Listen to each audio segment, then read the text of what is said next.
right, now what I'm going to do is I own a product, I use a product called NordVPN, N-O-R-D VPN, which is one of the top world-class providers of VPNs. And before covering the VPN, my VPN with the green light is actually showing that it's active right now. But before we go into VPNs, a few months ago, we did a meeting on a program called KeePass. And there is a really neat utility that I'm going to go full screen on a virtual machine. And you've seen this KeePass. Some of you have seen KeePass password safe database. And the program, as it is run from the Windows desktop. And then if you want to go to your browser, you have to punch in your user ID and password. What I'm going to talk about today is adding a free browser plugin that's available for both Firefox and Chrome that gives you bidirectional access to your database from your browser. Very similar to the way that LastPass works. And what you do is you're going to need to start off at the KeePass program and search for, in the left-hand column, this plugins. And that brings up, the one you want to look for is the second one from the top called Key, K-E-E. And it says that it's a bridge between KeePass and web browsers. So if I click on Key, it's going to show me that in order to use Key, it requires an RPC called the KeePass RPC. So the next thing you do is navigate to KeePass RPC, and then upgrade instructions can be found here. So if I click here, it should bring me to the website that has the download. And if it doesn't bring me there, I have it downloaded already.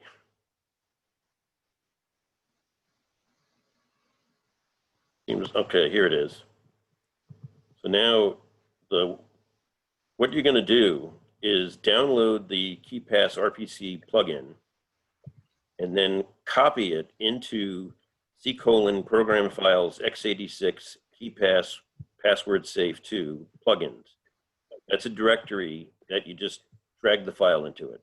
And then you restart KeePass and you're all set. So if I click on the releases button, it will bring me to the download. If I click on KeePass RPC.plugin, it'll download version 1.14.0. And that's the current version that everybody should be using, and it works with the KeePass 2.46, which I think is the current KeePass version. Might be 2.45, I'm not sure. But once you have the plugin installed, see how it shows that there's no plugins. So I'm going to close that out and I'm going to download the plugin.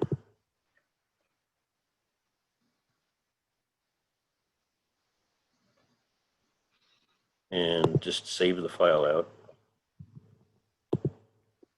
And then we're going to take the KeePass RPC plugin, and I simply do a copy of it, and then go down into program files, password safe plugins, and then paste it in there.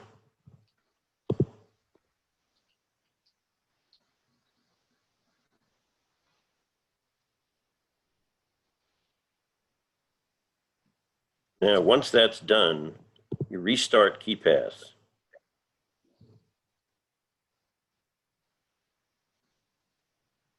KeePass will recognize that there's a new plugin.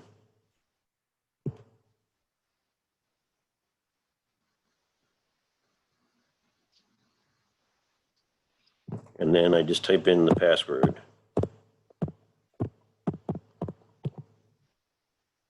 And this is the KeePass program.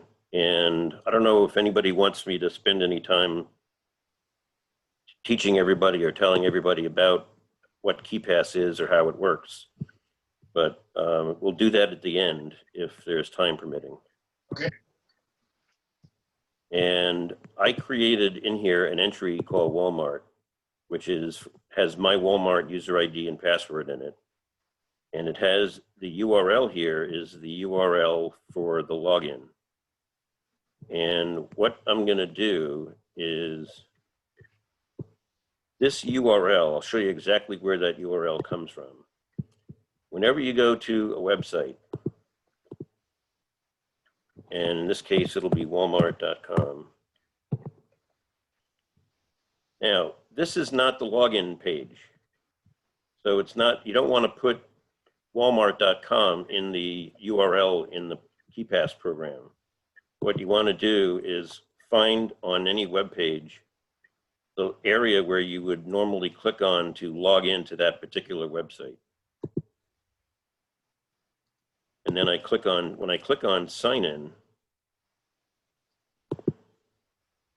it should bring me to, come on.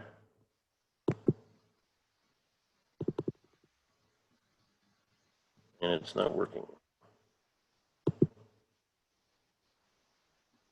There it is. I hope the whole meeting doesn't go like this. But as you can see up here in the bar is the URL that you'd want to cut and paste into the KeePass program. And that URL is exactly what is located right here. The next step is you have to put the plugin into the browser so that it knows how to talk to the database. So I'm going to, now that we've done the RPC, I've gone back to the key, which is the plugin, and I'm going to go to the key website. Now these plugins, Key Secure Password Simply is its own program, and you can buy it from them, or they support Mozilla Firefox and Google Chrome, and you can use either their private database that you pay for, or you can use KeePass password safe via the plugin. And I'm going to choose Mozilla Firefox in this case. And it's going to pull this add-on directly from the Firefox database of add-ons. It's coming directly from Mozilla. So it's not like it's some third-party, get it on the internet plugin. The one for KeePass is loaded in Firefox and Chrome through their own respective web stores.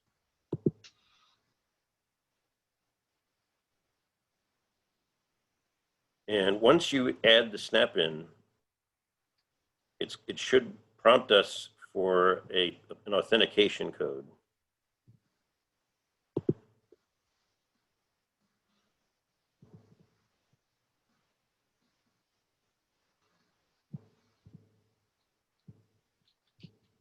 I'm going to say, okay, I got it.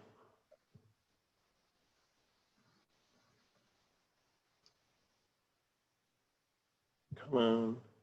Now it's looking for a passcode. And that passcode is going to be in that window. It pops up another window. And just copy and paste it.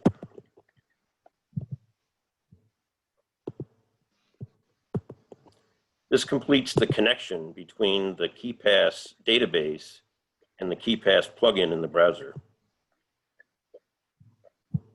And as you can see right now up here in the bar, this is the plugin. And I can, just like I can on LastPass, I can search for Walmart in the browser without having to actually go to the database. The database that I'm using this is the KeePass logo, and I'm using the BNUG demo database. Drew, may I ask a question? Sure. So one of the reasons why I don't use LastPass and I don't recommend it to customers is exactly what you're doing. And I just wanted to get your perspective and other people's perspectives about the safety issue. So what I found is I have a customer, for example, that's in an office. It's actually an office that has a fair amount of traffic. And she uses LastPass. And basically anyone who sits in front of that computer can get into anything because the browser is integrated with LastPass. And in the morning she comes in, I think she might even leaves it logged in 24/7. So basically the whole point of the password locking isn't effective. So with the arrangement we have here, when you are away from the computer, when you get up and step away, do you have a way of locking this out so that it doesn't? Yes, I do. If you go into KeePass, the database program, and you go into options, you can say that, and the very first option here is lock this workspace in KeePass, and the default is an inactivity of 300 seconds. So once 300 seconds passes by, the database automatically locks and the browser plugin becomes disabled. Oh, so actually, I think you're asking the deeper question I'm asking, which is, if KeePass is open, this works. In order for this to work, KeePass has to be unlocked and open. Yes, it does. That seems safer. So you basically, when you're done working, you lock KeePass, and you lock KeePass, and then you don't have to worry about anything. So this is a big improvement, I think, over LastPass, which really encourages you to be connected with the internet and to their database all the time. It doesn't have a strong incentive to shut it off. But if you're in the habit of locking KeePass when you're done going to secure websites, in our office, our rule is KeePass is locked all the time, unless you need to use it to open something. And that would work with your arrangement, I think, because basically when I wanted to go someplace secure, I just unlock KeePass and then go to the website and I'm in, right? Yes. That's and if you'll see that right now there's a logo right here, and it found one matching entry, and that's King Drew at Walmart, and it's already filled in the user ID and password for me, and I have it set to the default, which is just to fill it in, not to actually sign in. You can, if you want to, set up the KeePass program to the plugin automatically log you in as well. Mm-hmm. You can do that globally, or you can do that on an entry by entry basis. Drew? Yes. So do I infer then that if you've walked away for those 300 seconds, the 5-minute timeout, and KeePass has locked, and then you don't think to unlock KeePass first, but you just sit down at your browser and need to use another password, will it pop up and say, hey, KeePass is locked, could you please enter the master password? Well, what it will do is in the system, in the tray in the upper right-hand corner here, it will, instead of saying key, it will actually have the word off right through the middle of it. Mm-hmm. Mm-hmm. And if I were to,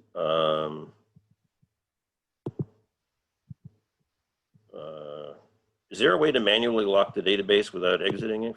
Yes. Yes, pull down file, and it's called lock workspace. No, there's also a little lock picture, Drew, a little icon.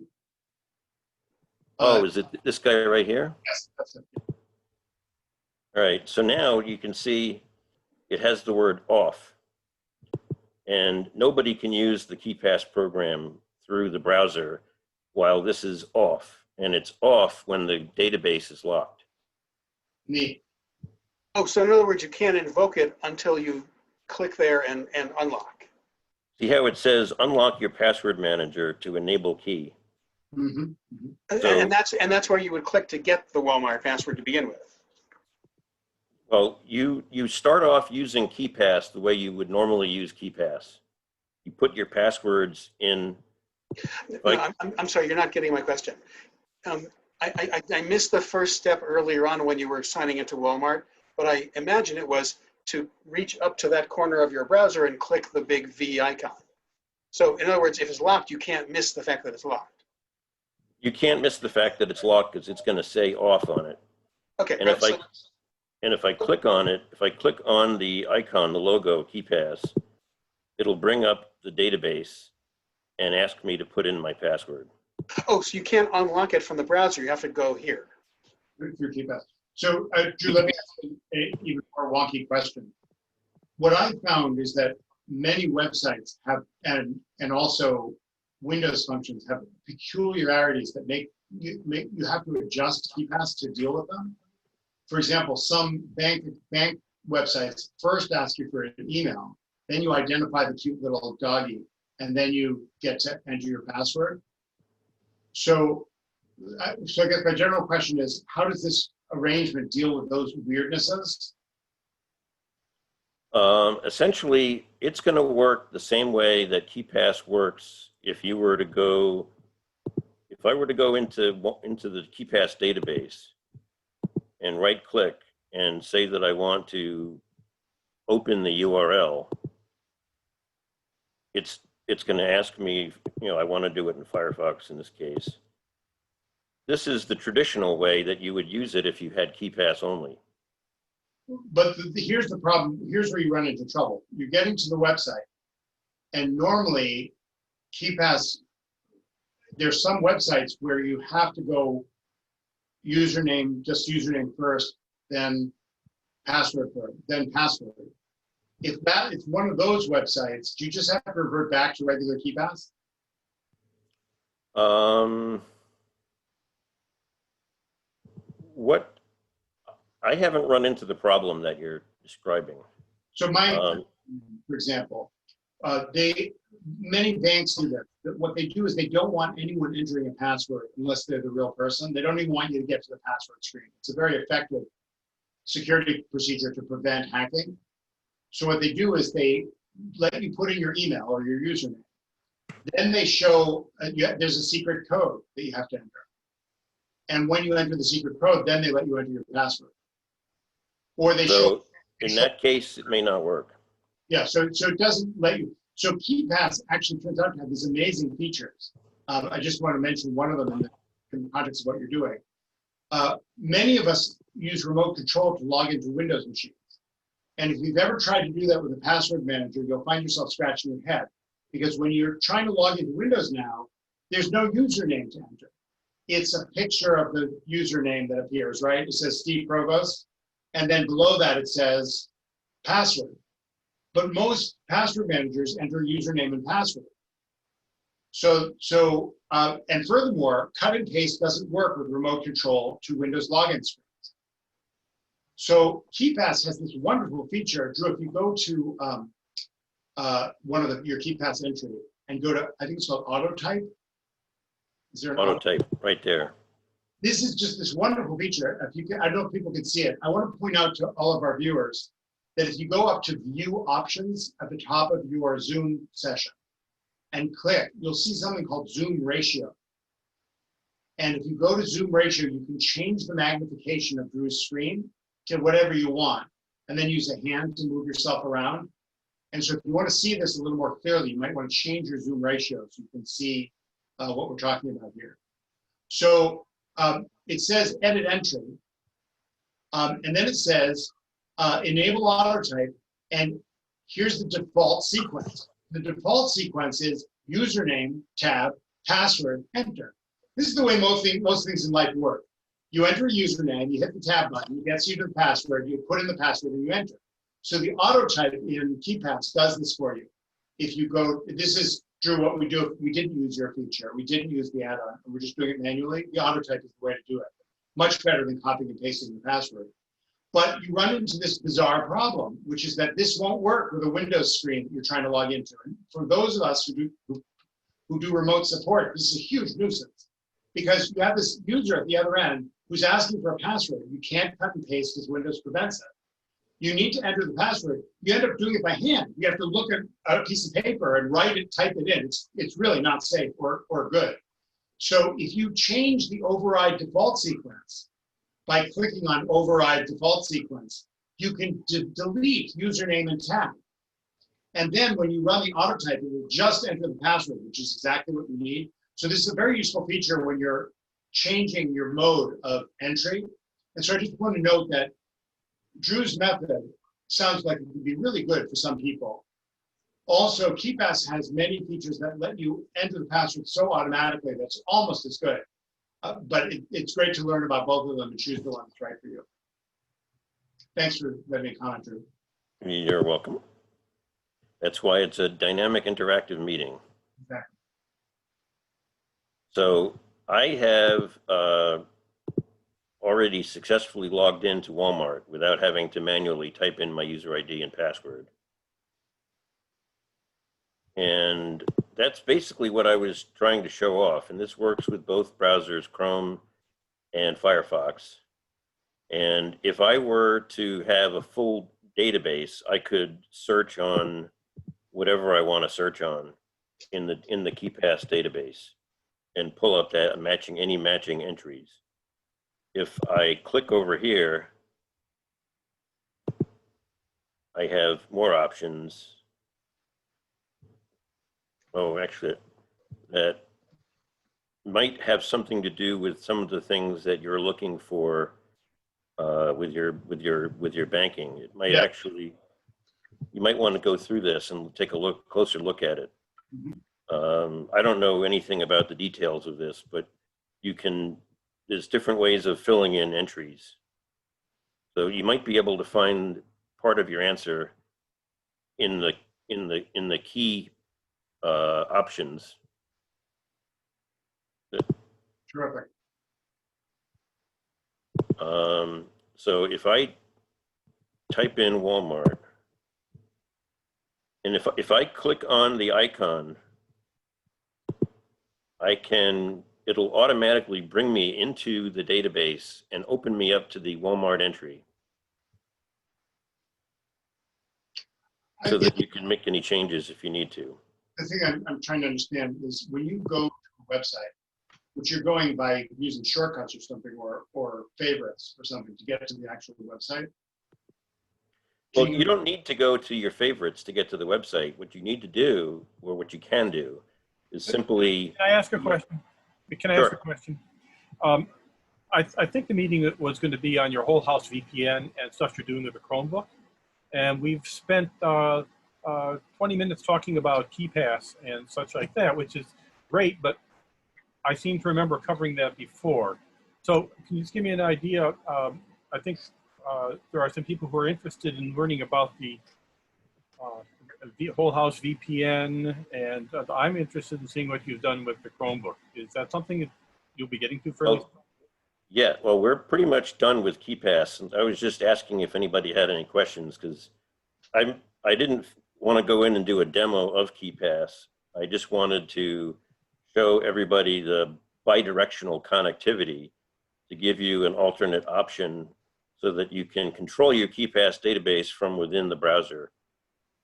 And I find it really helpful, but let's move on to the VPN. all right, so that's basically the end of this section.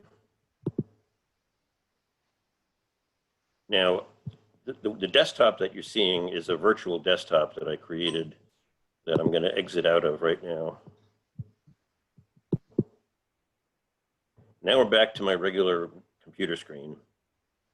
And I'm going to close out this option here. Now, the VPN product that I use is called Nord. And if you look at the top of the screen, it shows my protected IP address and the fact that I am indeed protected. And this 62 address is not the one that I have here in Sarasota. Drew, could you open, but for many of us who don't know what a VPN is, just get it started and explain this. What is a VPN and why are you interested in it? Sure. Well, VPN stands for Virtual Private Network, and it uses inside that virtual private network a series of proxy servers. And in the past, there are available on the internet open proxies that you can communicate with, and that basically acts as a substitute for who you are. So your personal computer's IP address, you talk to the proxy server, and the proxy server substitutes its own IP address on behalf of yours, so that when you go to a third-party website, the website doesn't see the address that was assigned to me by Comcast. It sees whatever IP address was assigned by the proxy server. The difference between a proxy server and a VPN is the secure tunnel, is that it's fully encrypted from the time you are on your computer to the VPN hosting company. So NordVPN has inside their own network a series of proxy servers located around the country, around the world. And so you're still using a proxy server, you're just using it in a private encrypted network. So for example, if you don't have a VPN and you're on Comcast, all of your DNS queries are done through the Comcast DNS servers. All of your data that goes in and out that happens to be clear text can be captured and seen by the log servers at Comcast. They have rules about capturing and looking at data. They may track your IP address for sales purposes or to where you're going. Individual websites might track you by your IP address. Your IP address stays fixed pretty much most of the time, even though when you're on a cable modem. And I'm going to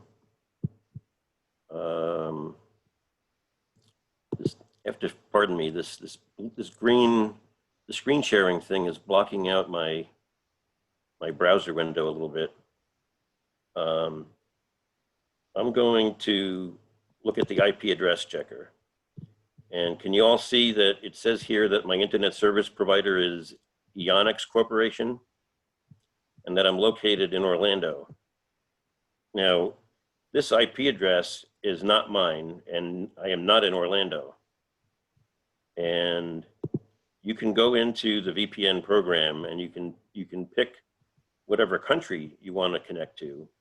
Or if you're in, as in my case, want to connect into the United States, you can choose any one of the cities that they have available to them. So if I were to say that I want to pretend that I'm in Buffalo, refresh the screen, it should tell me. You'll note that he disconnected for a short time there because his VPN reconnected to another server. He came right back because everything is working the way it's supposed to. Yeah, that is correct. This was one of the things that I tested out during one of the prior meetings to find out if the video session would interrupt or not. It pauses very briefly, and then when it reestablishes its connection, and you can see that I'm now located in Buffalo. So just to summarize what you said, Drew, when you use a VPN, two things are happening. Number one, all communication coming from your computer is being encrypted and sent to a site that's nowhere near you. That means that your ISP can't see it because every packet that is sent is encrypted. Number two, it comes out at some other point, and you can choose that point. As you saw, Drew just changed it. Originally said Orlando. Now it says, where are you? Someplace out in the Atlantic Ocean? Pacific? You can pick a different country. So if someone looks at the IP address that the packets are coming from, they think you're in that spot instead of where you are. Correct. That was a very clear explanation. Thank you. I found out kind of a strange thing about the whole thing with VPNs. When you actually, can anybody hear me? Yes. Yes. Okay. I found out that a lot of these companies that claim to be like Microsoft, they're in like Iran or some other foreign country. They actually use a VPN to hide their actual location, even though they're in Iran or someplace. And you think that they're here in the United States, thinking that they're actually physically Microsoft. And this is what they're doing nowadays to hide themselves, so the federal government won't find them. and their actual And- location that they're using. And a lot, ever since the pandemic came out, a lot of people in foreign countries have been trying to use, that have been using VPNs to uncensor themselves. If you live in China, for example, you can't get to Facebook. So people in other countries, one of the reasons to use a VPN is if you're in a foreign country and you want to pretend that you're in the United States, to use a United States-based service. Now, the governments in these countries have been cracking down on the use of VPNs. They've been doing what they call deep packet inspections and trying to find any way they can to prevent people from successfully using a VPN. And China has gone as far as making them illegal. And if you get caught using one, I don't know what the penalties are, but I'm not going over there to find out. So what we're saying is security and privacy are the upside for, dare I say, legitimate users. But just like I can use a screwdriver to kill somebody, you know, a tool can also be misused to be anonymous for malicious purposes. Yes, Doesn't have you to be can actually use. malicious. It can just be illegal, like you're downloading someone's software that is normally expensive, but someone's got a copy of it out there, or just videos or whatever. And if you're doing BitTorrents, NordVPN is sort of itchy about that, because BitTorrents can be very high bandwidth bidirectionally, and Nord only wants you to use certain servers like Iceland for high volume, high traffic stuff. But ExpressVPN, which I think seems what you're on now, doesn't seem to care where you go as far as BitTorrent traffic. Anyway, enough. But we did have the Tor project guy speaking years ago at Microsoft in Burlington's store, and they have special things that are designed for people in China and things, special tools other than their normal uses, which make it easy for them to sneak out from China or wherever they are with less chance of getting caught.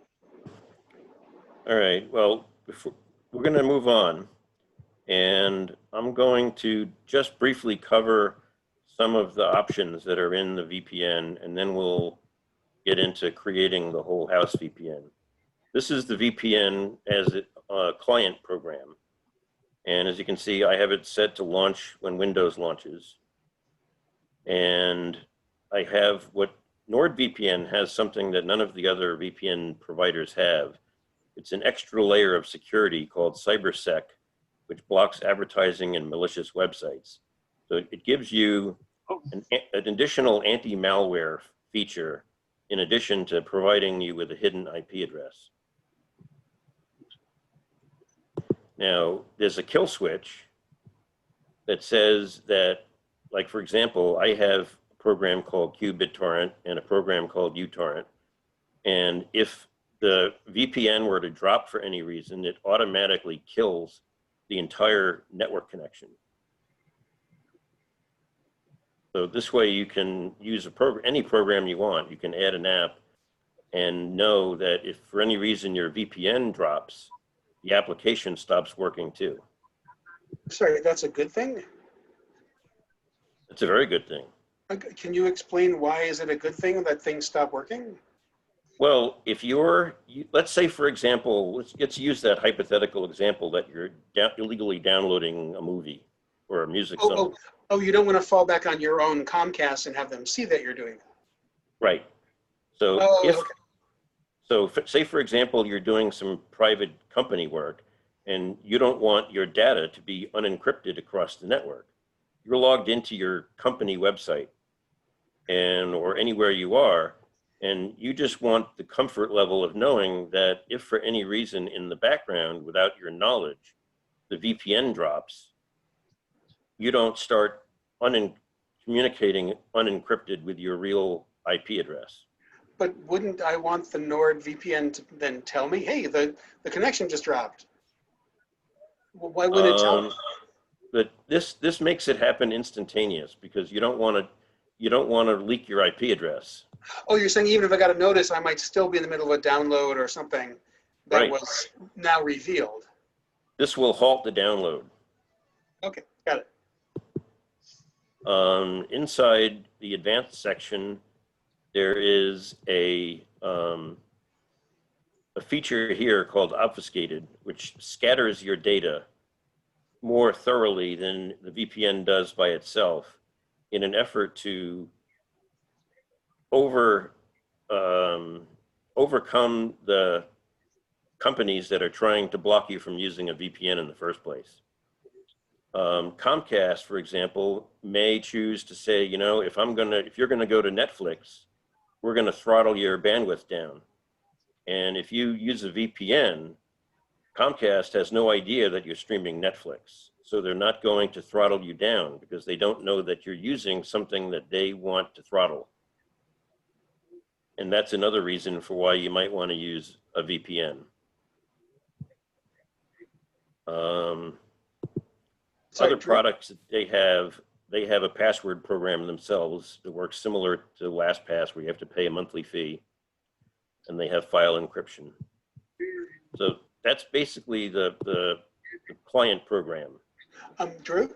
Mm-hmm. If I'm on Comcast, can't they at least tell that there's megabytes or gigabytes pouring in or out of my machine that they can't look at, even if they can't tell that it's Netflix? They can certainly count the number of data packets going in and out of your router. Okay. And as long as you're not going over your contract agreement for 200 megabits per, 200 gigabits a month or whatever your plan provides, then you're okay. Okay. So this is the product that runs on your individual computer. Now we're going to go to the part where we're gonna set up the the router. Setting up a router with NordVPN. Now, one of the things I have to preface by starting off is that if this is something that you want to do, the overall speed throughput is not going to be as fast as if you were running on your client. The routers today are not as high powered as a computer is, and putting the function of encrypting and decrypting the data on the router, if the router is not powerful enough, it's going to slow you down. And that's one of the downsides of putting the VPN on the router, is that you need to make sure you have a high-end router. And even then, you're not going to get the performance that you would get with an Intel processor on your desktop. Running it on the VPN on the router also limits your ability to change things on the fly and dynamically like you can with the program. But NordVPN works on Windows, the Mac, the Android, iOS, Linux, routers, and network attached storage servers. Some of you may have seen commercials on TV for Norton 360 with LifeLock, and they provide a secure VPN. What they don't tell you in the ad is that the Norton 360 VPN is a Windows-only product. It doesn't work on the Mac. It doesn't work on your cell phone. It doesn't work on your iPad. It doesn't work on your router.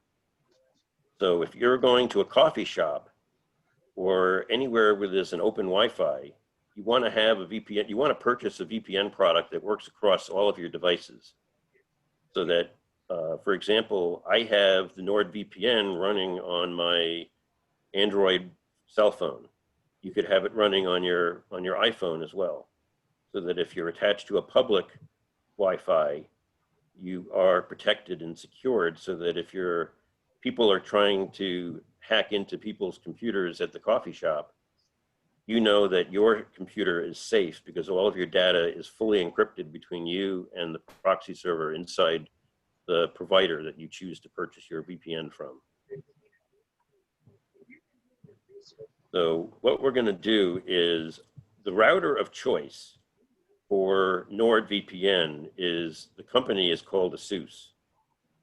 And their native firmware, which is based on a technology called WRT, comes automatically out of the box, able to work as a NordVPN or an ExpressVPN client. These are the instructions that they have on their website, and I'll go through these with you on my real router, so that this is what my router looks like. Only we're going to do this on my router, and I'm going to log into the router. All right, so this is the home page on my router. And one thing I wanted to just cover real quick is that you can see that it says 2.4 and 5.5 gigahertz Smart Connect. This is a new feature that's in Wi-Fi 6, which is the AX protocol. It's Wi-Fi AX, which is why there's an AX in the name of the product. It bonds the 2.4 and the 5 gigahertz together so that you have one SSID, not two, and your client and the server and the router negotiate what the better protocol is, what the better bandwidth is for you to be using based on how close or far away you are from the router, how strong your signal is, and it can also split the data between the two of them, speeding up your connection. It's supposed to be about 35% faster than Wi-Fi 5, which is the AC standard. And I'm going to go down to where is my VPN section? Now, most routers only have VPN running as a server. If you look at your own routers in your house, typically 99% of them don't come with a VPN client option. And you need to be a client, not a server. Just like your PC, when you're running the VPN software, you're running as a client, not as a server. And that's the main reason why you need to purchase an Asus router that has client VPN support, so that I can be a client to the NordVPN server program. Well, on the website for Nord, there is an OpenVPN client configuration file that's going to need to go onto the router. And what they do, they recommend that you use a very simple utility. And when I run the utility, it's going to figure out where I am and come up with a server that it thinks is the best one for me. And if I don't want this one, I can choose what country I want to be in. But right now, this has chosen randomly for me the proxy server 6282. And if I show available protocols, I can then, under OpenVPN, UDP is the preferred method of communicating versus TCP. And if I download the config file, it's already generated a file with the IP address of this NordVPN proxy server in it. So that when I go to my downloads folder,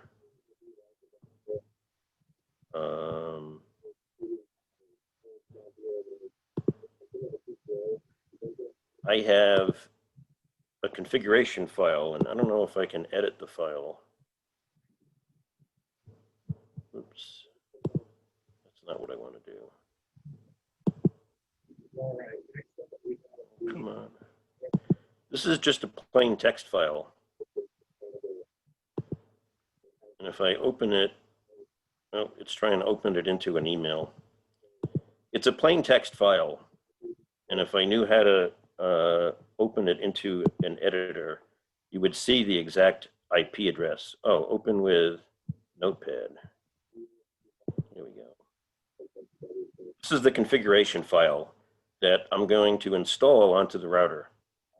And you can see that it has a bunch of encrypted stuff in here. And at the very top, it says the protocol is going to be UDP. The remote VPN server is going to be 107.174.17.139, and it's going to be using port number 1194. And this is how my router learns how to talk to the NordVPN server. And what I'm going to do is when I go back to the browser window, and I go to the router, and we go into client. Hey, Drew. Yep.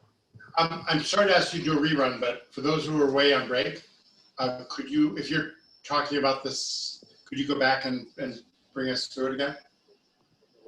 Oh, bring you through the configuration again? Well, so when we broke, like most of us who took a break are missing what you were talking about. Oh, well, we were, when we took the break, I was at the point where I was right about to build the configuration file to upload onto the router.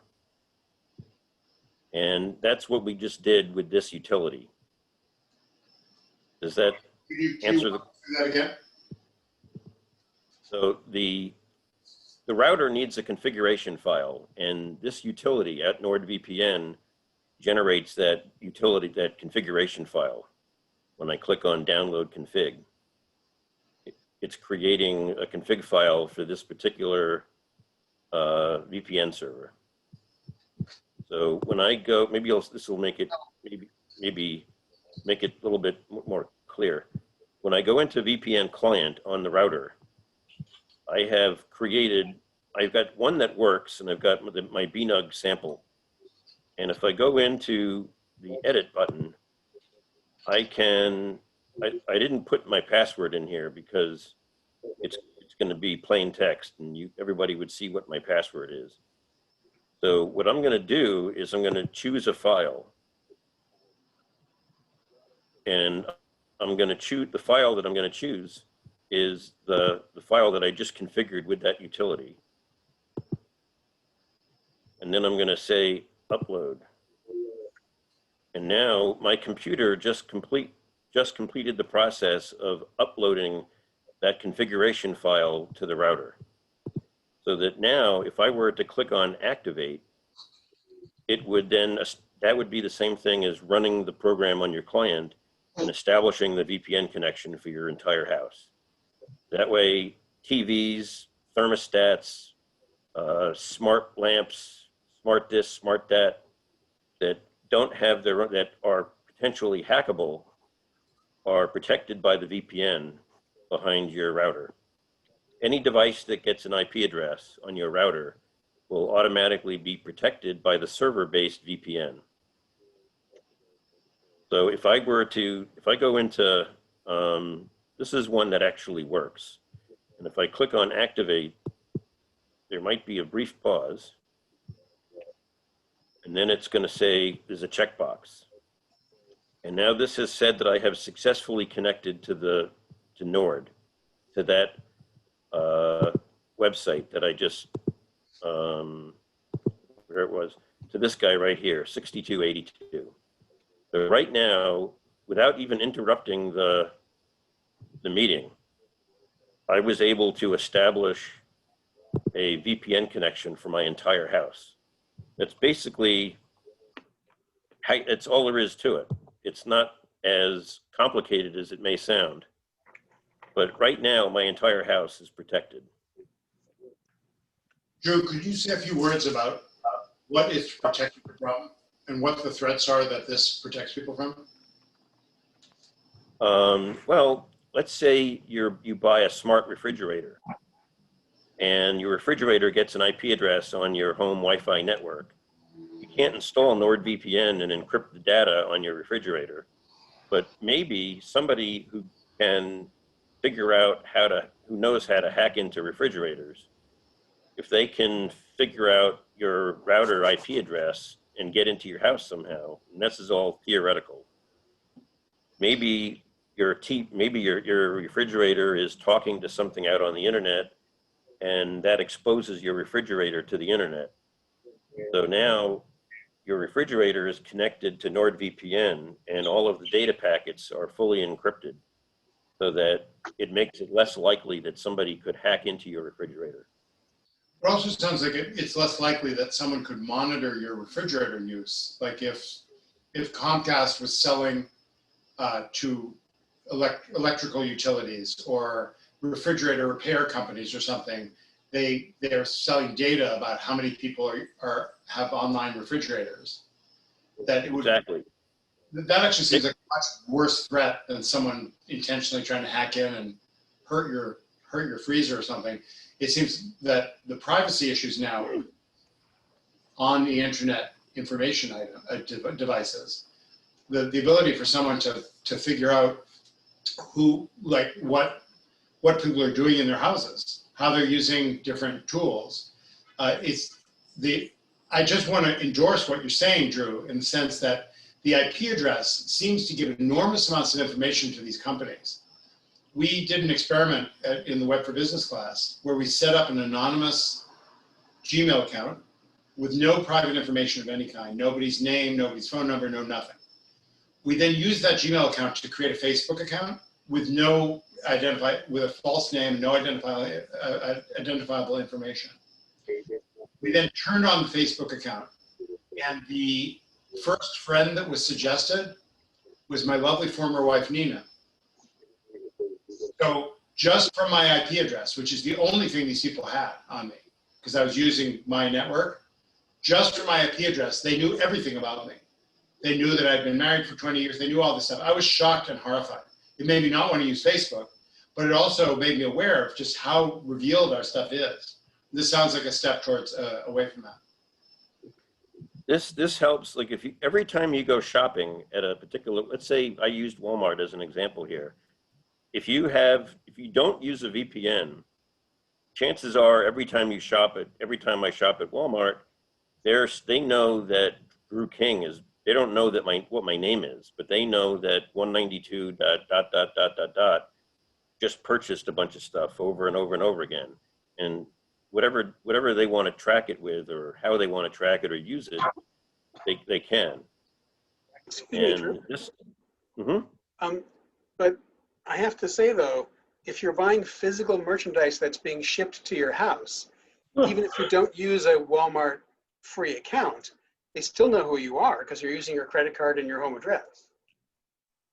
For the shipping part, yes, but there are probably numerous websites, I can't speak for one of them in particular, that will collect marketing data on how frequently your IP address hits their server, how they know that IP address just purchased a refrigerator from Walmart.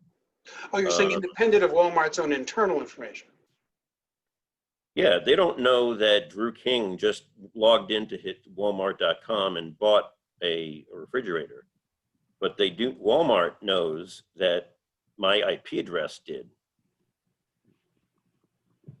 Well, I'm sorry, but Walmart knows because you ordered something and you had to reveal your name and your credit card number. But you're saying that there's folks outside of Walmart who can see that you did stuff on Walmart?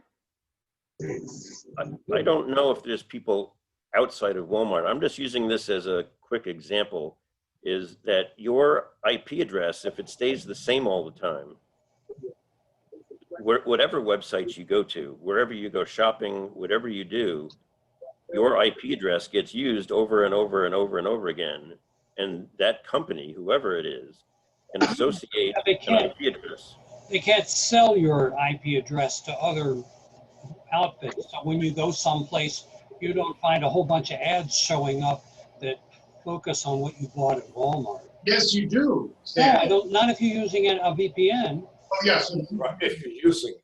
Provides that. Because they can't track you back by your IP address. Yeah. You don't you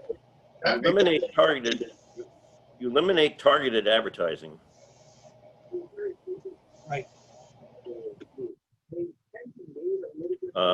So targeted advertising goes away, and it's just another level. You know, people realize that it's important to have a antivirus software program on your computer to help protect yourself from malware.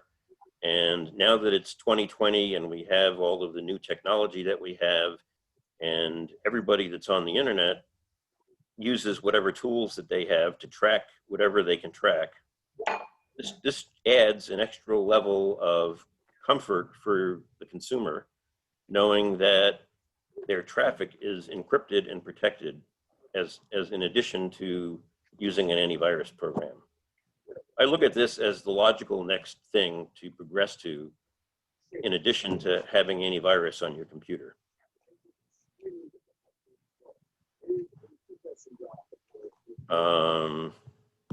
If nobody else has any questions about VPNs, we can move on to the Chromebook. Does anybody have any further questions about the VPN? Yes. One of the things I've run across, and this might just be a consumer thing, is people obsessed with finding a free VPN. NordVPN is clearly a paid service. In fact, right now they're running a 51% off special for 1 year.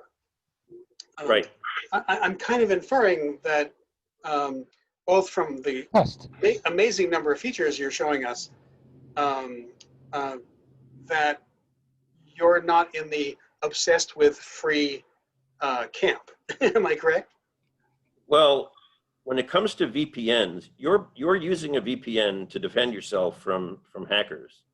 And you're putting in your banking information, your credit card information, your social security number is getting passed back and forth.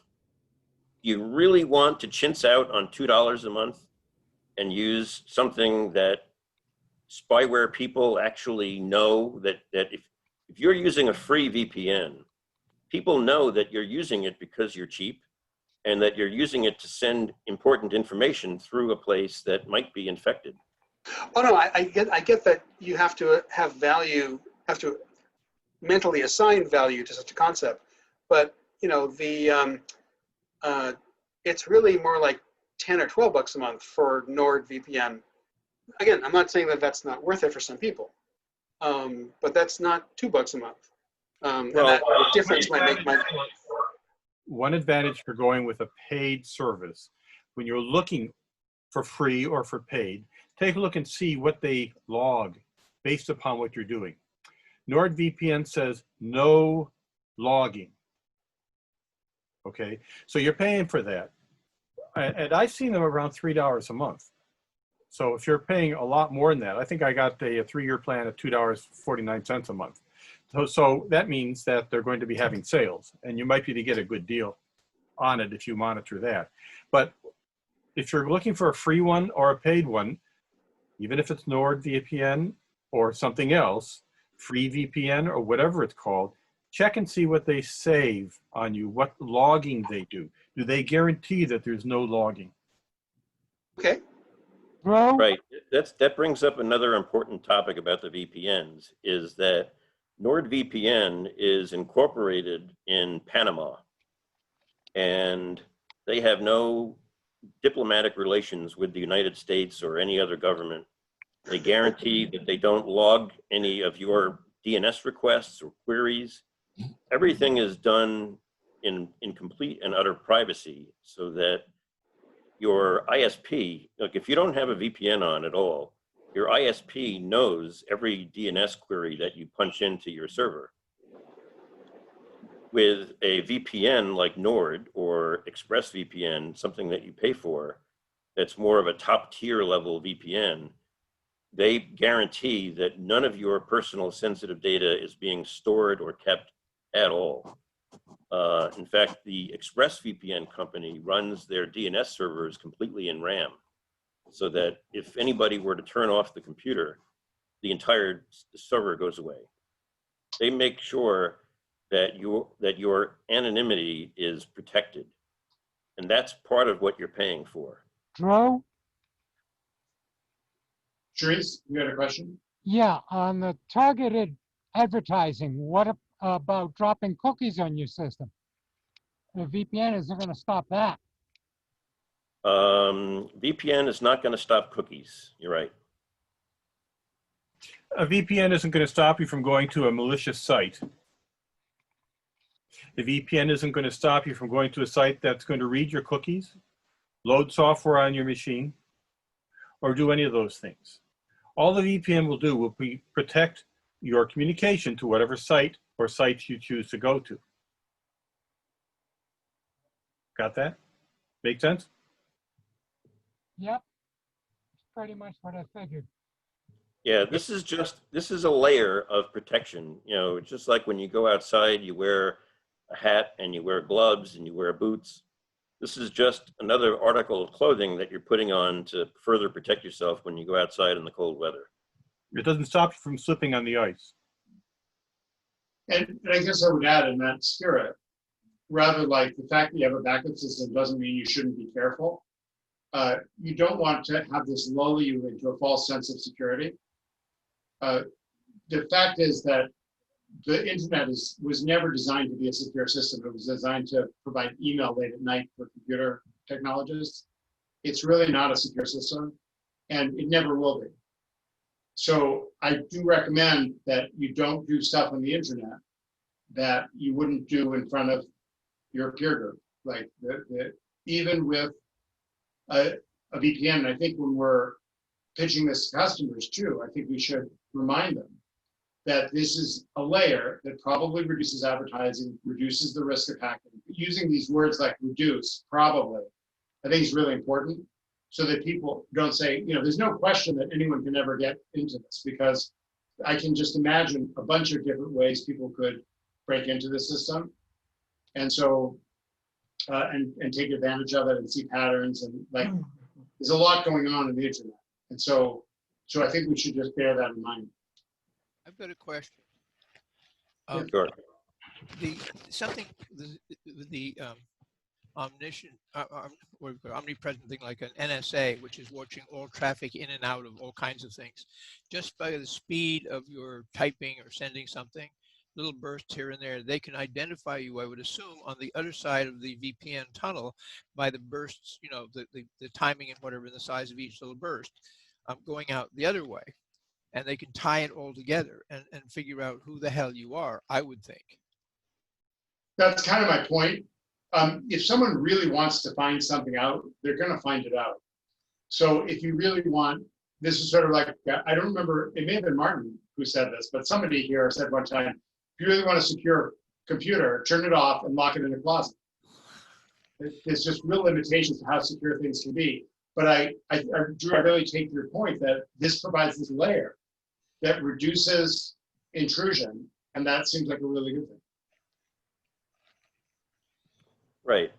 Now, the last topic that I wanted to cover with VPNs is there is a feature in a browsers today called WebRTC. That stands for real-time communication. And this is an area in your computer that has the potential to leak your real authentic IP address. And let's say you are trying to use Netflix in Germany, and you want to get back to the United States, and you do it through your web browser. Even though you're using a VPN and you have a protected IP address that says I'm in the United States, it will issue in Netflix can issue a command to your browser and ask WebRTC, what is this guy's address? And your computer and your browser will tell them. And one of the ways of blocking that is NordVPN includes in their product a browser plugin. And if I go into settings over here, one of the things that it does is it blocks WebRTC, and it relies on JavaScript, which may leak your real IP address. So if I have this turned on and I say quick connect, this protects my browser so that if I refresh this page, it's going to now tell me that WebRTC is no longer available. It's trying to find my IP address and find my IP address, and it says, oops, not available. Nice. Excuse me, Drew. Yes. So two things I want to understand about that. You're saying, I mean, when you load a website, it has to reveal some IP address, otherwise you'll never get the data back. And you're saying normally that's the VPNs, layered or layered on top of IP address. But you're saying WebRTC can get the real IP address by default? It has the ability to do that. And this is a program that, now in this particular case, what it leaked was my VPN address.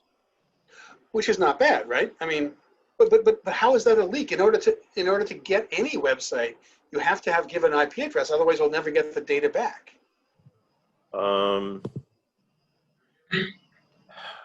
I am not, my level of expertise on that is probably less than what you're looking for to answer a question.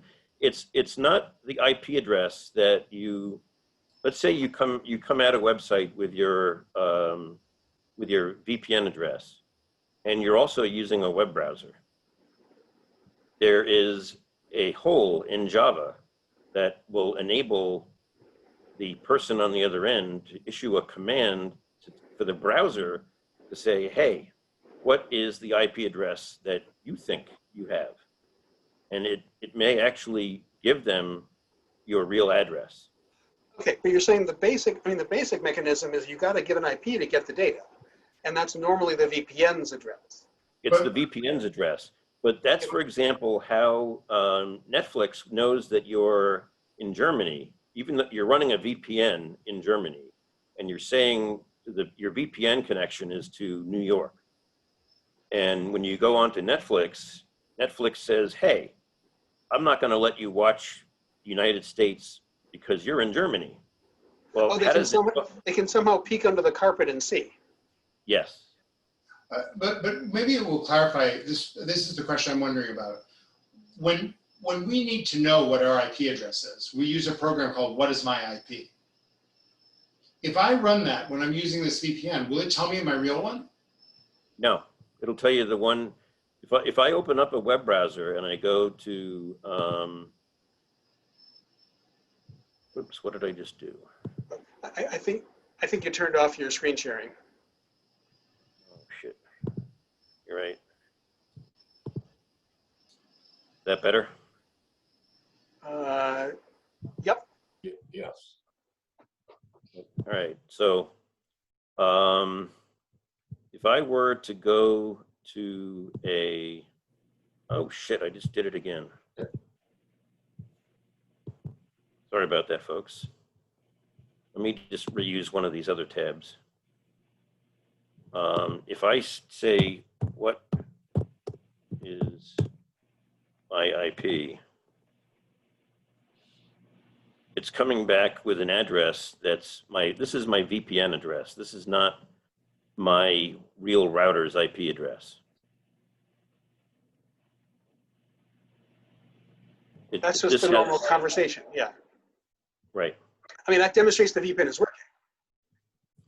Yes, this is, so when somebody needs to talk to me and legitimately exchange data, they're legitimately exchanging data with 96.9.247.12, not the IP address that Comcast assigned my cable modem.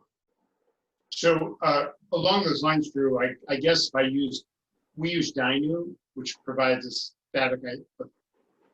static IP based on the changing IP address. I'm sure it would work in this case. It would just use this one. That seems great. What about remote access? So suppose I need to be able to map my IP address, my external IP address to an internal device. Does this allow you? You were saying something about it has a static IP I can use. Asus provides dynamic DNS support for their routers. Okay, so we have to use that. So that when you'll get a URL or a name that is something at asus.com or something like that, that when you ping that address, it goes to Asus, and then Asus says, oh, that address is you know, at Drew's house, and it forwards the packets over there. But I'm just confused though. Why wouldn't the VPN just make that work through the VPN? I mean, if you're Well- using a dynamic DNS that detects, oh, I now see that Chicago address. I'll report that to my DNS, translator. Now, let me clarify that. Your router can be used as a client, which is the way that we're talking about it right now. Your router is in your own house, essentially a host. Your cell phone, your laptop are the guests, and your router is the host. And in a normal VPN environment, your router can be the VPN server. Like, for example, if I were to go back to the router screen, your router can be a VPN server. Maybe this will clarify it a little bit. If I am out on the internet and I want to VPN into my house, I need to know what the IP address is, just like if of the router. And just like if you were going to use a corporate VPN, your client needs to know how to get back to your company. And this is essentially, the dynamic DNS is helping you get back to your house if you're going in the reverse direction. Like if you want to access a resource in your house. Right.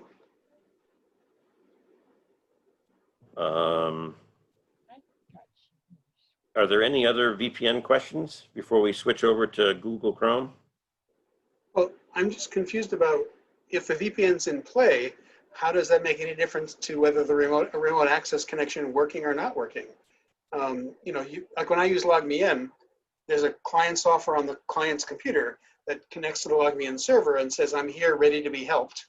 And then when I connect to them as the helper, we kind of meet in the LogMeIn server and then it hands off the conversation. So Yes. It seems to me that except for, this may be a little slower through the VPN, however the VPN is operating, versus without the VPN, my remote session should still work, right? Yes. Well, I'm double VPN'd right now. I have the VPN client running. I'm triple VPN'd right now. Yes. I have the VPN software. This green icon on my NordVPN app says that my computer is a client to NordVPN, and I'm located in the United States. And any program, if I were to load any software program, it would use the IP address coming from this application. Right, Chicago. In my browser, I also have a NordVPN browser extension that also, if I were to disconnect this, you can see that you can actually, from the browser itself, connect into different countries. And so you can have your web browser only be VPN'd and have the rest of your computer not VPN'd if you want to. Oh, okay. And then the router is another level. And then the router is a third level. So I've actually was connected in 3 different places. Oh, so it depended on what you were doing as to where you appeared to be. In other words, like here's an example: is if my primary activity that I'm going to be doing tonight is browser based and not application based, I will disconnect the application and use the browser version of NordVPN because it's technologically it's faster. I get more data throughput. If you run a speed test, if I were to go to this speed test program, the application will give me a slower download rate than the browser plugin will. The browser plugin is more lightweight, and you'll get faster uploads and downloads using the browser plugin if all you're doing is browsing. And when you're on the Chromebook, you don't have well, you'll see that in a moment. You'll have it operates just a little bit differently, but it uses this browser plugin. So that if it also blocks advertising. If I go in here and it has its own cybersecurity and avoid ads and protects yourself from malware, phishing, and other threats. If you take a look at this screen, if any of you were to, at your own home, go to speedtest.net, you're likely to see a bunch of advertising floating all around the screen. Yeah. Yep. And my screen has no advertising on it. And that's a feature of NordVPN, of this cybersecurity. That's what's being provided by this feature right here. Sure, but there are other ad blocking extensions. But okay, yeah, this is very layered. So it provides ad blocking and malware. Yes. Can you use a ad block ultimate? Sure. Well, some websites you go to might say, hey, we've detected that you're using ad block ultimate. Please turn it off. Oh yeah, I'm seeing that more and more now. This is using it at a different level. You're not using, you can go to websites without advertising, without having them bitch and complain at you. They think they're showing your ads. Their ads. They have no idea that you're blocking them. Correct. Thank you so much. This is so Just one quick question. I'm looking on Amazon for this router, and it seems to imply that it doesn't come with the WRT firmware, that you have to do that after purchase? Or do you buy yours directly from Asus? My router, I'm using the firmware that came with the router. But is that the WRT firmware, or is that Asus firmware? Yes, it is. It's WRT compliant. Okay, I'm just a little confused about what it says on the Amazon product page, but we can talk about that later. You can buy a router and flash it with open source WRT firmware. Oh, but you're saying you're not using that firmware. You're using the factory firmware. I'm using the factory firmware. Okay, no problem. I thought I heard WRT somewhere in there. Right. Well, Nord is it actually is using the I don't know exactly what WRT even stands for. Well, it's a whole different router firmware. But you can see here, I'm configuring the Asus router using the original Asus WRT firmware. Oh, it's Asus's flavor of that. Okay, now I get it. Okay, thanks. I don't want to sidetrack you there. So does that help? Yes. So it's basically, it takes away the need from you having to flash your router with open source firmware. Got it. Thanks. So it if you know what you're doing and you do want to overwrite the firmware on your router, you can do that at your own risk. You can actually go onto Amazon and purchase routers that are pre-configured. I know that ExpressVPN sells routers on Amazon where you buy the router, and when it arrives at your house, it has the VPN software preloaded on the router. You can, it costs you about $250, $300 to buy a router like that, but you can, let's say you're not a high-tech person, you can buy the router with the software already preloaded. No, I've got it, Drew. Thank you. Let's go on to the Chromebook part now. Thank you. Great. So what I need to do is, I'm on my Windows laptop right now. I'm going to bow out of the meeting briefly. Before you move on, can I just ask one more question? How much does the Asus router cost? What? How much does the Asus router cost? I'm looking on Amazon. I see it for $140 on Amazon. Yeah, the router that I bought, I paid $150 something for on Amazon. That's really helpful. Please go on. Thanks. All right, so I need to switch computers. All right, at the bottom of the screen is basically where the Windows taskbar is. On a Chromebook, they call it the shelf. The shelf. And every Chromebook has the exact same keyboard layout as every other Chromebook.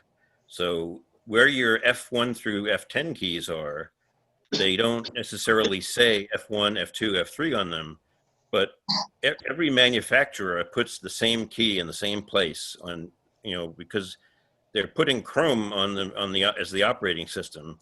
They're not putting any of their own software. So the equivalent of F1, F2, F3 have to do the same thing on every Chromebook. Is the keyboard different than on a regular computer keyboard? No, well, it's a regular looking keyboard. It's just that along the top, it has Chromebook specific features, like, for turning the volume up. Like, I can press a button and use it to switch screens. So I can say, all right, I want to take my files and I want to put them over here and have half my screen be my files. Just like you can do split screen in Windows. But anyway, before it gets too late, if I flip up here, I can search my device and I can go up again, and you should see a bunch of icon files now that are application icons. And I can, if I want to, run any application that runs on an Android cell phone can run on a Google Chromebook now. So if I'm using the calendar app, it's showing, this is my real calendar app, and I'm on my Chromebook and I'm on Google and I'm using the same app that I would use on my cell phone, only I'm using it on the Google Chromebook. So it gives you applications. It turns your Chromebook essentially into what Microsoft tried to do with Windows 8 and create desktop style applications. And so if I were to flip my keyboard around and turn it into a 2-in-1, the whole desktop would turn into icons, and I would no longer see the regular blank desktop. Ordinarily in Chrome, the desktop is blank because you don't have applications installed. And so you can't put shortcuts and make folders and things on the desktop itself. But what you can do is turn your laptop into essentially a tablet, a large Sorry, tablet. when you say flip the keyboard around, are you saying that the hinge goes 360? Yeah, I'm using what people refer to today as a 2-in-1. A tablet / laptop. Right. It's a regular clamshell style laptop from Hewlett Packard, and it opens like a regular laptop. Only the keyboard, the screen flips around 360 degrees. Okay. And when you flip it around, it disengages the hardware keyboard and enables an on-screen keyboard. Okay, thanks. So that you can use it as if you were using, so my screen size is 14 inches. So this is like having a 14-inch tablet if you were to flip it around. And it supports running Google Docs and Google spreadsheets and things in an offline mode as well as an online mode. If I go into the browser settings,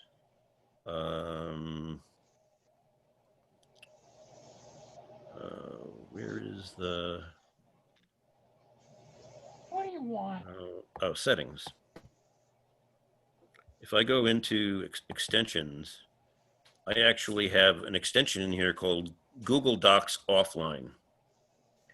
And if I were not connected to the internet with this particular Chromebook, I can launch this icon down here, right here, which is launching the docs for word processing. You can access documents that you make available offline and edit them and save them and store them on your physical Chromebook, even though you're not connected to the internet anymore. What kind of memory does it have to store with? Mine has 128 gigabytes of storage that it has locally. And it also has its own version of Linux built in as well. So I can run Linux commands. And this is part of Google is putting, has a beta version. This is the settings for the Google Chromebook. And Google actually is in the process of incorporating a virtual Linux environment into the Google Chromebook. So I actually have a Linux kernel running at the same time that I have my Chromebook kernel running. So can I copy the files off the Chromebook onto a flash drive?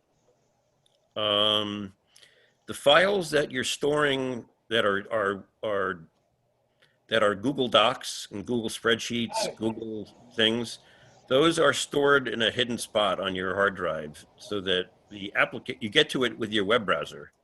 And it looks like your web browser basically goes into offline mode, and the operating system shows your documents. Now I do have a USB flash drive connector on the side of the laptop, and I do have a downloads folder. And if I go up on the internet and I download a file, I can certainly put that file onto a flash drive. Okay. And then I have Linux files as well, where I have, I installed, I'm a beta tester for a company called Crossover, a company called Codeweavers. They make a program called Crossover, and it enables you to run Windows apps on a Chromebook. And in here, oops, let me try and not move too quickly. If I click on here, I have installed on my Chromebook the Windows version of Mozilla Thunderbird. I've also installed the Windows version of KeePass on here. But forgetting about this, because it's still in beta. Another thing that's nice about using apps on the Chromebook is I have access to an application called KeePass to Android. KeePass to Android is an Android app that you can run on any Android cell phone that also runs on a Chromebook. And it has the ability to locally cache your KeePass database file so that you can use it offline. Uh-oh, something's going wrong. Oh,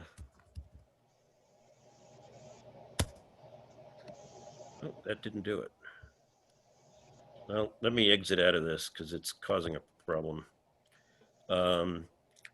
This program here that's flashing, normally when I'm not on the video, it opens up and looks almost like KeePass, and it can synchronize. I synchronize my KeePass database on Google, and on Google Drive, Drew? And Google Drive is where I've chosen to, replicate or share or synchronize my KeePass database file. Okay. So on Windows, I use the Google, Google makes a program that you load on Windows for synchronizing files. And you put that database file up on your Google Drive. It synchronizes down to a folder on your Windows computer, very much the same way that Dropbox works. Yeah, I was going to note that one of my customers uses Dropbox to synchronize their KeePass. That works very well. Dropbox provides you with only 2 gigabytes of free space. If you have a Chromebook or an Android cell phone, you must have a Google account. If you have a Google account, you've got 15 gigabytes of free storage. So it kind of, to me, it doesn't make sense to use Dropbox if I already have Google Drive loaded on my system. Mhm. One thing I did like about Dropbox for this application is it's sort of off to the side. Google is just, I just find their system is has so many pieces. It's so complicated. There are all these different apps. There's all this, and there you can log into several different accounts at once. Just, I find for synchronizing KeePass databases, which are tiny, there's no space issue with KeePass databases. I found that Dropbox, the simplicity of Dropbox was appealing. If this particular program, if it were not bugging out on me right now, I'm going to close it and reopen it. It has the ability to talk to cloud services. So I can use Dropbox, or I can use, let me try this one last time and then I'll move on.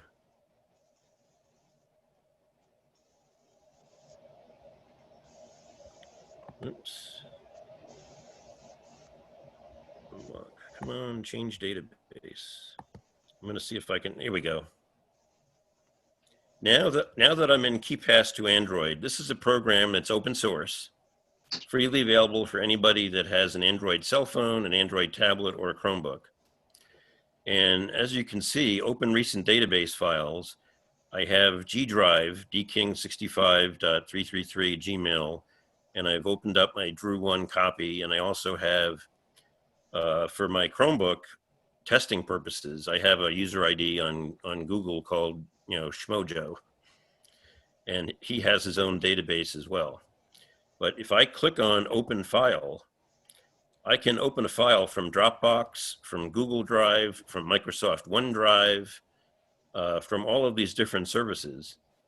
And I happen to, like I said, I use Google, and this program supports all of those.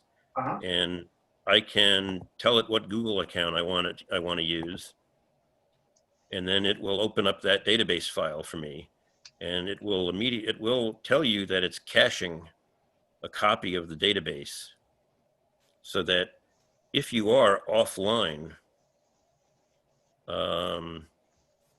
these are all the files that I have, and this is the file that I'm going to load. And I don't know why it's flashing like this, but if I were to put the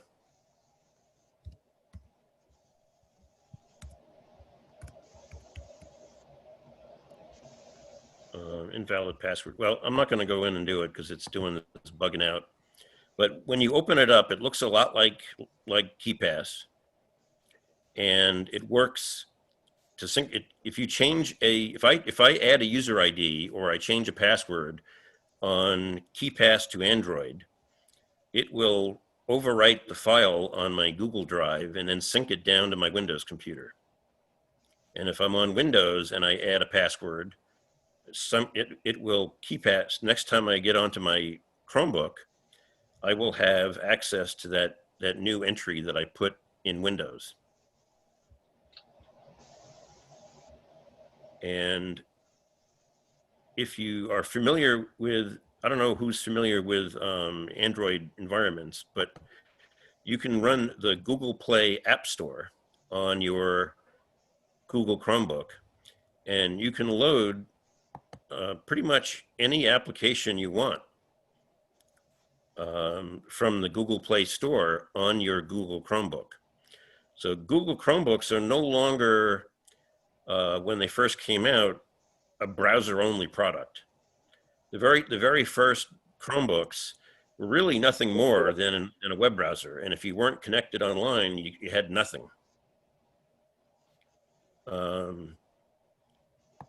What are the Chromebooks running for now, Joe, when you're shopping for a Chromebook? Chromebooks actually, for the longest period of time, Chromebooks have been averaging from anywhere from as cheap as $250 to, you can spend over $1,000 now, because Chromebooks are becoming more popular. Manufacturers are building bigger, better Chromebooks. So how much, Drew, how much would you expect to spend for a Chromebook that runs decently? I have a Chromebook on my right here that's extremely slow. How much would you expect to spend, and what kind of capabilities, memory, disk, whatever, would you want to have in it so that it gives some type of decent performance? Thank you. I would say you would have to spend probably, like I spent somewhere around $350 or so for this one. And it only comes with 4 gigabytes of RAM, and it has an Intel Pentium processor, a very low-end Pentium processor, but it is an Intel. Excuse me, And Drew. yep, Is that RAM also the flash storage, i.e. internal hard drive? no, I have 4 gigabytes of main RAM memory and 128 solid-state storage drive. Okay, do all Chromebooks have SSDs? Yes, they do. Okay. Is it an option to install the Chrome operating system on a refurbished machine? Like, can I just grab a PC and put Chrome on it? There is, the Chrome OS is an open source operating system, and Google makes Chromium. They make a product called Chromium. And yes, you can take a piece of blank Intel hardware and go and download the open source version of the Google Chrome operating system and put that on a computer. Wow, that sounds like a fun thing to do. It sounds like I could do that with a older, slower, would a Core 2 Duo computer manage it okay? Absolutely. Wow. And you can take the open source version. It's not going to be exactly the same as the one that you're looking at right now. Yeah. But coming out sometime in the not too distant future, you'll be able to put a flash drive in the side of your Chromebook and actually run regular Linux. Like if you want to run Ubuntu Linux, you'll be able to run that from a flash drive. So companies like Samsung now, they have a Chromebook that you can pay $1,000 for it. They sell it for $999. Comes with an Intel i5 processor. Comes with a 256 gig solid state drive, 128 gig. Comes with, I want to say 128 gigs of RAM. You know, they're fairly bulky machines. You know, machines that are capable of running Linux. So Chromebooks are starting to get more expensive because you can do more with them today. And if you could I'm just thinking about our clinic where we often have computers that they could run Linux, but the problem with Linux is that most people don't understand that, like, Linux applications are often not the ones that people are used to. But this would run Android applications, which everyone's used to. People would have it on their phone, but we'd be able to give them a computer that would run those on a large screen, which would be a very nice, yes, that would be a very nice thing. like right now, I just loaded the Gmail app, and this is my Gmail, or this is actually Joe Schmo's email. But this is the same email program that you would load on an Android cell phone. The exact same app from the exact same Google Play Store. This is amazing because it opens up that whole constellation of applications. And I can change, to a different account. I can go to all accounts. So this is a way for me to access my Gmail without having to use a web browser. I can actually use an app. Yes, and sometimes the apps are much more reliable. They're certainly well known. I'm thinking particularly about folks who are lower income. Many people who are lower income have phones. In fact, the vast majority of people do. It's almost the only way to survive these days. But they don't have computers. And we have trouble getting laptops for people because a decent laptop with a decent amount of memory is hard to come by. But we could get older laptops that, are now really truly obsolete run Chromium on them, and then people would be able to run their apps on a computer. They already know all the apps, but they'd have the keyboard, the wide expanse. That'd be really something. So that's something that I have not personally looked into. I just, upon asking the question, I just wanted you to know that if you go out and onto the internet and you search, there is an operating system called Chromium, and it is the open source fork of the Google Chrome OS. If anyone wants to do an experiment and grab an old clunky laptop that don't need anymore, and they want to find out about Chromium and installing it, I think that would be a really neat experiment, and I would love to hear about it. Now, one of the things that you can do is I have also a hard drive attached to my router. Drew, can I just interrupt for a quick sec? Sure, sure. Steve is asking the question, what specs they should look for in a Chromebook? Could you just give us a basic? Well, I look for one for myself. I like to have a backlit keyboard so that if I'm working in the house or in the bedroom, I can see the keyboard in the dark. So I always eliminate any Chromebooks that are $200, $300 because none of them have backlit keyboards.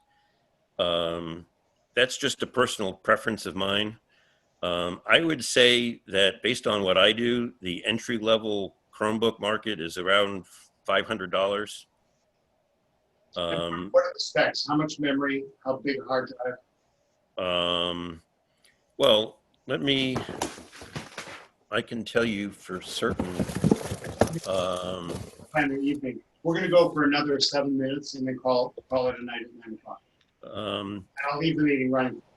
Right. So like for under $400, I got 128 gig drive and 4 gigs of RAM. If I wanted to go to 16 gigs of RAM and a 256 gig drive and an Intel i5 core multi-core processor, then you're looking at a few $100s more. If you want to get a high-end Chromebook, you're looking at $1,000. If you're not looking at a $2,000 Windows laptop. You can get. Drew, so one of my suggestions is that if you want to get a Chromebook and you have a low amount of storage, hard drive storage in your Chromebook, in any kind of store like Target or Best Buy or Staples, you can get one of those Seagate little miniature terabyte hard drives. They work very fine. They work very well for traveling. I've got a 2 terabyte miniature hard drive, and it works perfect. And I think it will work perfectly that if you're looking to expand the storage on your Chromebook, that would work perfect with a Chromebook. Yes, you can plug. I have my laptop has one traditional USB Type A connector, and it has 2 USB Type C connectors. And I can plug the power cord is USB Type C, which is what a lot of the laptops are going with today. And you can plug it into either side of the laptop, and you can plug in a flash drive. You can plug in a hard drive. You can do a lot more today than you could when the Chromebooks first came out. And the really nice part is that when you're running these apps, you're running them on a full screen. Yeah. So like if I want to see what's on TV, instead of running the TV Guide app on my cell phone, I can run it on my Chromebook. And you're seeing the fact that my computer is on the VPN and I'm using Zoom and I have applications running in the background, and you're seeing how slow this $300 Chromebook is. So if you really need to break the $500 barrier to get a Chromebook that's going to function to your pleasing. Question.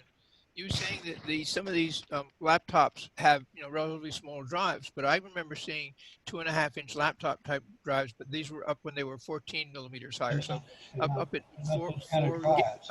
4 what is it, terabytes now, and then they went down to 9 millimeter thick, and then some of them are 7 millimeter thick for these ultra thin things, and then you're sort of screwed to smaller space. But when you get a 4 terabyte drive for just a little over maybe $100 or so, that's not a bad deal. Or are you saying these new ones, these things you're talking about are so thin you can't put that kind of thing in? Well, you have to realize that the Chromebook as a computer is internet centric.